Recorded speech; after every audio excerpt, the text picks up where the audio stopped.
Bonjour à tous. Je voudrais vous proposer une série de vidéos sur l'histoire des avions à réaction, des avions de ligne, des avions commerciaux à réaction.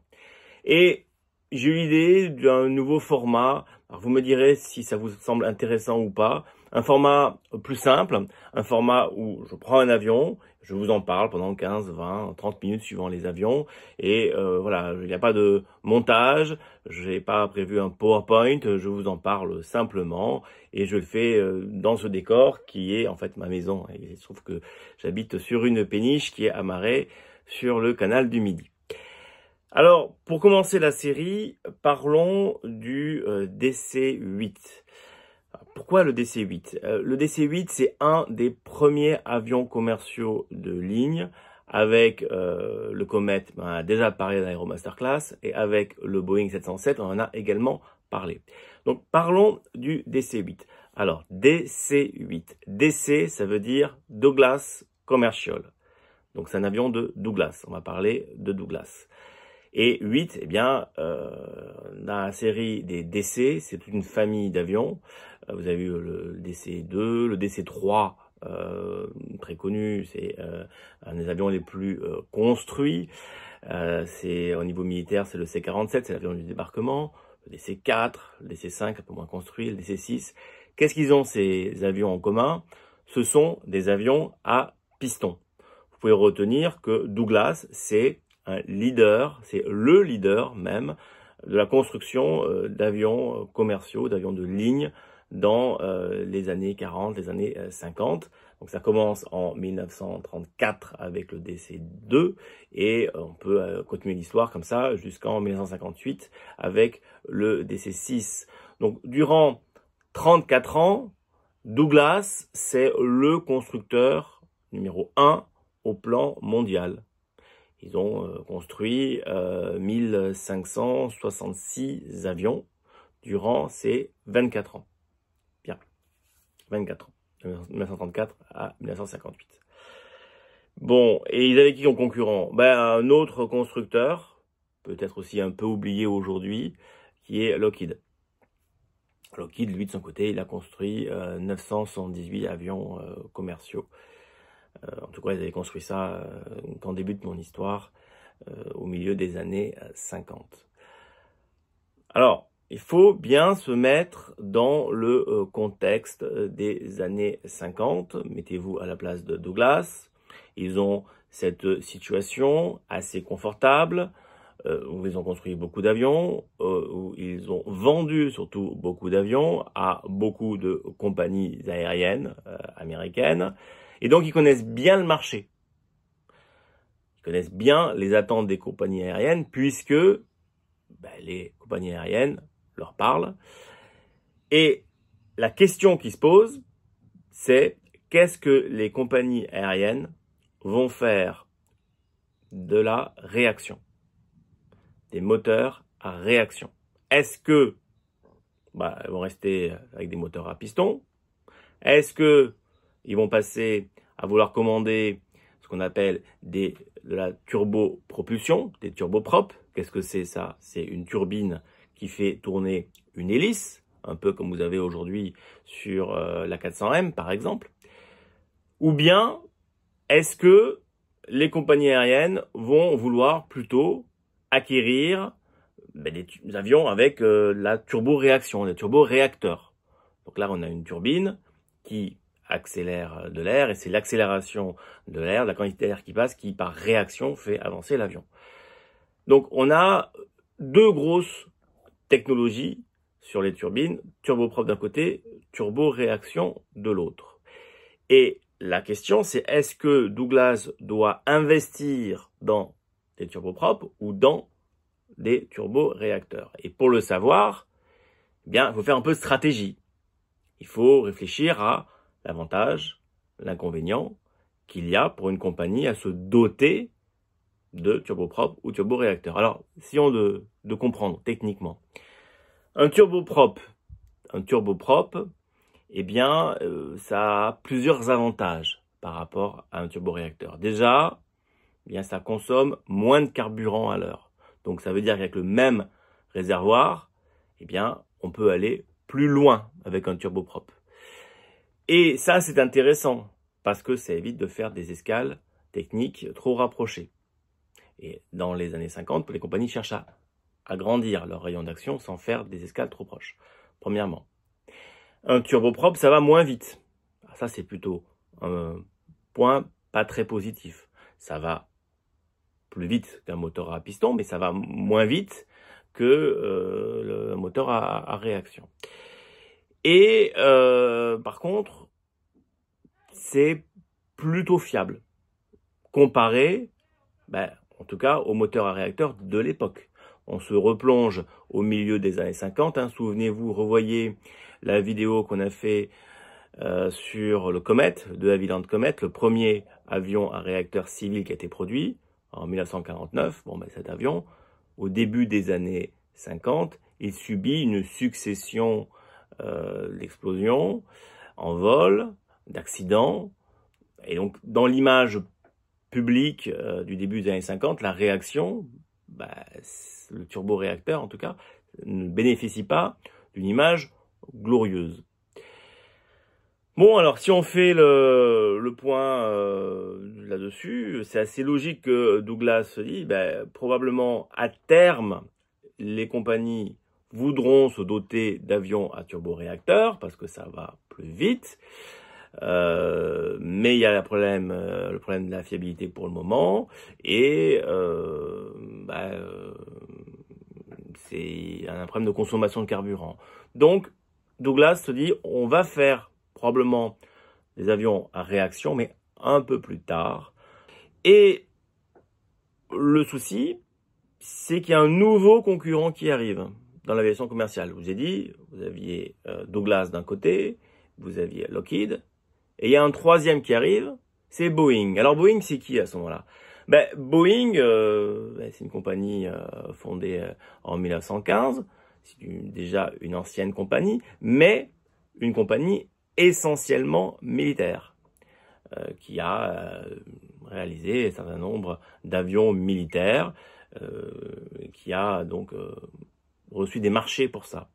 Or, dans les marchés militaires, il y a une demande pour créer des avions gros porteurs à réaction militaire. Prenez le B-52 par exemple. Et donc, Boeing s'est lancé là-dedans. Boeing a acquis cette compétence de créer des avions à réaction. Et il se trouve que, Boeing travaille en 1954 sur un avion, ou un prototype d'avion, c'est le Boeing 367-80. Et cet avion, c'est le proto d'un avion civil qui va être lancé, le Boeing 707, dont on a déjà parlé.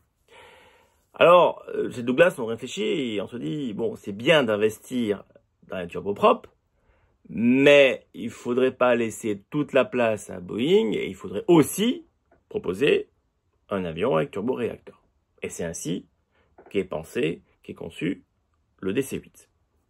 Bien. Les services stratégiques, commerciaux de Douglas savent qu'en fait, il n'y a pas un marché civil, mais il y en a au moins deux. Vous avez d'une part le marché domestique, pour des compagnies intérieures aux États-Unis en particulier, qui relient donc une ville à l'autre. Et d'autre part, vous avez ce qu'on appelait à l'époque l'overwater, c'est-à-dire les lignes intercontinentales. Et là, c'est quelque chose d'autre. Il faut se remettre dans le contexte de l'aviation des années 50. C'est pas du tout comme aujourd'hui. C'est un marché qui est régulé. Il y a des compagnies qui ont autorisation pour faire des vols intérieurs, comme Delta ou comme United, et puis d'autres pour faire des vols internationaux. Et c'est en particulier le cas de la Paname. Là aussi, je vous renvoie sur une vidéo de Guillaume Dession sur la Paname. Donc, si c'est pas les mêmes compagnies, c'est pas les mêmes clients, et c'est pas non plus les mêmes avions. Puisque faire des vols domestiques, ça suppose des distances plus courtes que de faire de l'international intercontinental. Donc, ça suppose pas tout à fait les mêmes avions, notamment, il faut pas le même emport carburant, par exemple. Il faut plus de carburant pour aller plus loin. Donc, Douglas réfléchit à ce DC-8 et se dit quel moteur on peut prendre. Eh bien, nous avons pour les avions domestiques le JT3C et pour les avions internationaux le JT4A. Je vais pas rentrer, je veux rester à un niveau de vulgarisation pour essayer de faire beaucoup de vues, d'intéresser beaucoup de monde. Donc, je vais pas essayer de trop lister des nomenclatures d'avions, mais retenons de manière simple que dans la famille des DC-8, eh bien, c'est DC-8 tiré un chiffre.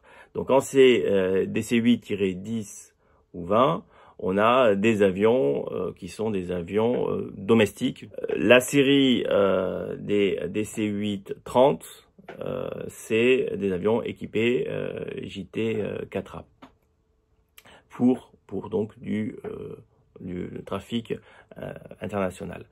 Et on a même une version avec d'autres moteurs, des moteurs britanniques, c'est les DC-840.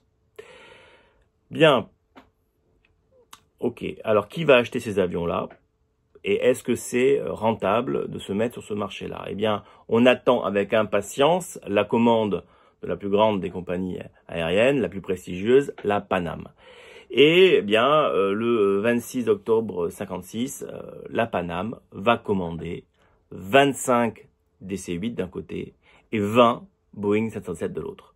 Donc, je choisis pas vraiment. Certes, un peu plus de Douglas que de Boeing, mais clairement, les deux concurrents sont en lice. Alors, ces moteurs JT3C, JT4A, c'est des moteurs anciens par rapport à aujourd'hui, même par rapport à leur époque. C'est des moteurs qui sont qui ont deux tares essentiellement. La première tare, c'est qu'ils consomment beaucoup de kérosène. À une époque, certes, où le kérosène n'est pas cher, mais ils en consomment beaucoup. Et d'autre part, on peut dire que ce sont des avions qui sont bruyants.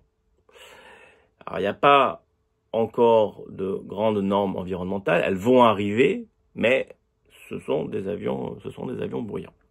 Alors, qui va acheter ces avions? Eh bien, pour les avions intercontinentaux, eh bien, Pan Am, comme je vous l'ai dit, s'est positionné, du moins au début. Vous aurez Japan Airlines, vous aurez également la KLM. Et donc, eh bien, ces avions, on va commencer à les produire, on va les tester. Hein, je vous disais qu'il y avait dans la série des DC-8 40 des avions à moteur britannique, des Rolls-Royce. Eh bien, c'est justement à bord d'un test d'un de ces avions que le 21 août 61, pour la première fois, un avion commercial civil franchit le mur du son lors d'une phase de test avec un léger piqué. Ça, c'est nouveau. Le mur de son avait été franchi avant, on l'a vu par Chuck Yeager, mais sur un avion, bien sûr, militaire. Ok. Alors, donc on a le DC-8 qui est produit, sauf que les compagnies, encore une fois, elles ont un besoin qui fluctue également en nombre de passagers. Des fois, elles auraient besoin d'un avion plus gros pour transporter plus de passagers. Alors, vient l'idée de réaliser une version allongée du DC-8, c'est le DC-8-60, qui lui permet d'emporter 259 passagers. Et en face, eh bien, on a le 707 qui n'arrive pas à 259 passagers, il est limité à 189 passagers. En fait, Boeing, plutôt qu'essayer d'agrandir le 707, il y a un peu de flexibilité, mais ça reste limité, ils vont carrément faire un autre avion. Et c'est ainsi qu'il commençait à être imaginé le Boeing 747. Bon, eh bien, voilà. Donc, on a maintenant cet avion DC-8. Est-ce que c'est un grand succès commercial? Ben, oui, il se vend bien. Il se vend pas mal. Mais, comme je vous ai dit, il a quelques petits soucis. Quels sont-ils? Ben, d'abord, on a un problème, je vous disais, environnemental. Et ça, c'est pas un léger petit souci. Pensez que à New York, eh bien, Delta Airlines manque de se prendre un procès pour nuisance sonore. Là, c'est embêtant parce que les moteurs sont ce qu'ils sont. Hein, je vous ai dit, hein, des JT3C pour des vols domestiques, ils sont bruyants. Alors qu'est-ce que le Delta peut faire? Peut-être changer un peu les procédures au décollage, grimper plus vite pour gêner un peu moins les riverains, ça c'est possible. Enfin, ça a ses limites, vu la consommation. Qu'est-ce qui peut être fait? Mettre des atténuateurs de bruit qui sont conçus, mais l'effet est limité. Et puis ça résout pas le problème que ça reste des moteurs qui consomment beaucoup de carburant. Alors, chez Douglas, bien, on se dit, est-ce qu'il faut remotoriser l'avion? Finalement, peut-être une solution, c'est d'enlever ces moteurs-là et en mettre des mieux. Est-ce qu'il y a un des mieux? Oui, il y a le CFM 56 qui est construit en partenariat avec la SNECMA, donc un avion franco-américain. Ah oui, lui, il consomme moins, lui, il fait moins de bruit. Mais, vous comprenez, modifier un avion, le remotoriser, c'est pas juste j'enlève un moteur bruyant et j'en mets un autre et c'est fini. Non, il y a des ajustements à faire sur les bords d'attaque, sur l'aile, sur pas mal de choses. Donc, est-ce que Douglas a envie de se lancer là-dedans pour soutenir le DC-8? Est-ce qu'il vaudrait pas mieux construire plutôt un autre avion? Et en particulier le DC-10, dont Guillaume Desion nous a parlé dans une de ses vidéos. Alors, en plus, Douglas n'est plus seul à la commande, puisque en 67, il y a une fusion entre Douglas et McDonnell. Donc ça devient McDonnell Douglas à partir de 67. Bien, décision est prise que finalement, pour la remotorisation du DC-8, eh bien, on va créer une société à part, Kamacorp. Et cette société qui est dirigée, qui est gérée par des anciens de Douglas, va faire cette opération de transformer les DC-8 allongés, donc les DC-8-60, pour en faire eh bien des DC-8-70 qui, eux, ont le nouveau moteur CFM 56. Mais je vous disais, c'est une opération relativement lourde de rénovation.